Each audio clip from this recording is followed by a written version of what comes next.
So this is a demo for the tutor. I'm also showing a view of the student, right? Right.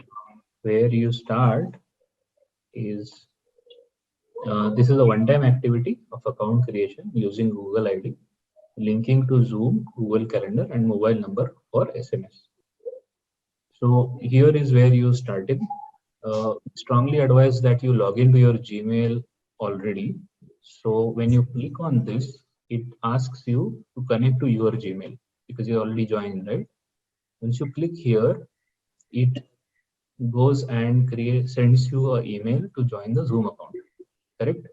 When you do that, it says sign with Google, give the Google ID, create the account. So now what has happened is a free Zoom account has been created under Fun Group for you as a teacher.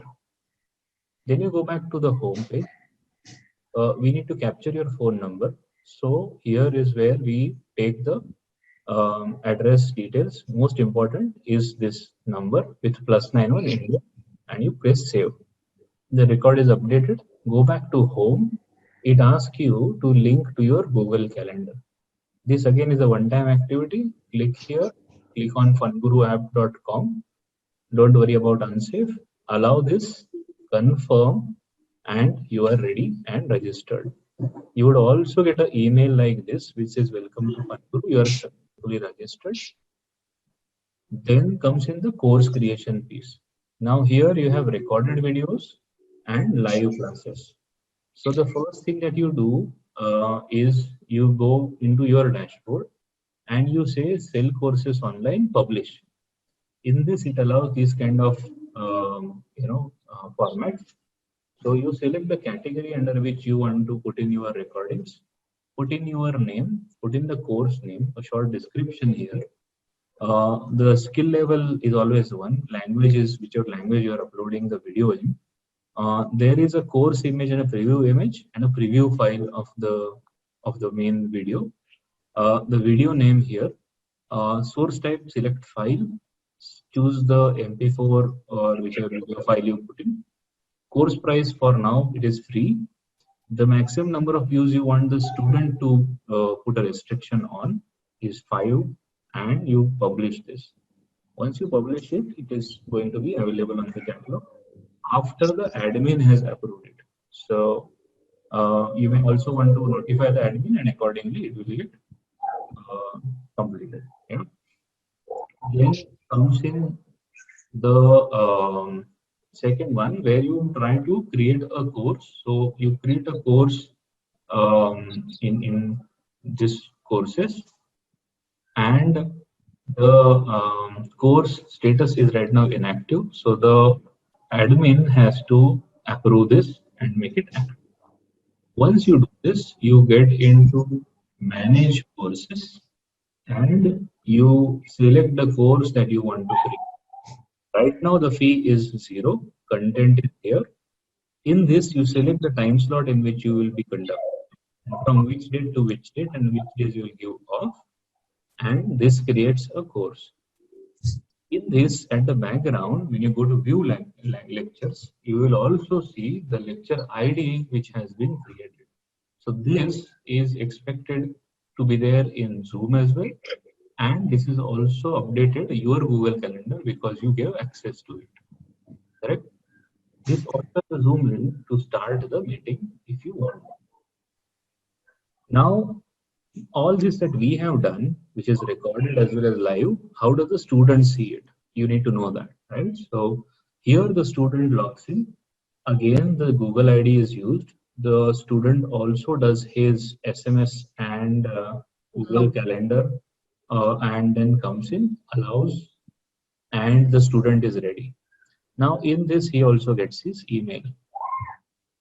The student sees this tutor introduction video. This is what I had uploaded. He clicks on buy this course. This is a free course. Once he has purchased it, he has to click on download and click on the I button, and he is able to see the video. After seeing that one view, his max view and one view is showing how much he has seen and how much is spending, right? Then comes in that at the back end, he is also seeing that there is a purchase email. which has gone. Right now it is 0, so everything else is 0. This informs the tutor that the student has purchased this course. So this is your intimation to the teacher. Now the next part, which is the live class part. So in the live class, when you search in live courses, you search for the course and you click on book now. You see that there is a course which is coming up between 12 to 1. And when you select this, it says that there is a slot, so request this tutor. The message says that once your tutor has approved the booking and initiated the session, you can start the course on that date. Right? You as a tutor get this message saying this student has booked this class for this date, and and it's a live class from 12 to 1, right? The dashboard of the tutor says that there is a booking which is pending, and he approves this pending so that the student gets his approval. So he allows the student to attend his class, which is approved in this case. Yeah. Now comes in that the student starts seeing these details of the same lecture ID from 12 to 1 for the dates that the teacher has said. He also gets on his Google Calendar the standard Zoom link as well as the FunGuru app link, which he has to click and attend. Comes in the next piece where a lecture is being conducted. On the day when you join, start Zoom and sign in with Google. Don't put any email address, etc. Sign in with Google. With your Google ID, this meeting which you have scheduled will be visible. You click on start and open Zoom app and join with the computer audio. This is your first screen. When you join the audio and you share your screen, you will be able to share presentations, PDFs, or even pictures of the content that you want to show. So for your example, I am showing the Bangla alphabets. But here I want to also emphasize on a few things. So what I can do is I can use these annotations, as they're called. I can draw, underline, circle, and mention what these alphabets mean, right? On the other hand, if I have nothing which is ready, in the share screen, I can also use whiteboard and I can start writing here the way you see Bangla language has been written. I can use the entire board and conduct the lecture, right? Another important thing is chat. So in the chat, you will be able to coordinate with everybody. Now, if you're sharing and content has already been conducted, you press #11 here. What #11 does is the student, along with the content screen, starts seeing the Kahoot game pin screen. Yeah. In Kahoot, if you go, you start the play button for the Kahoot that you have already created, and this is shared. You host this live.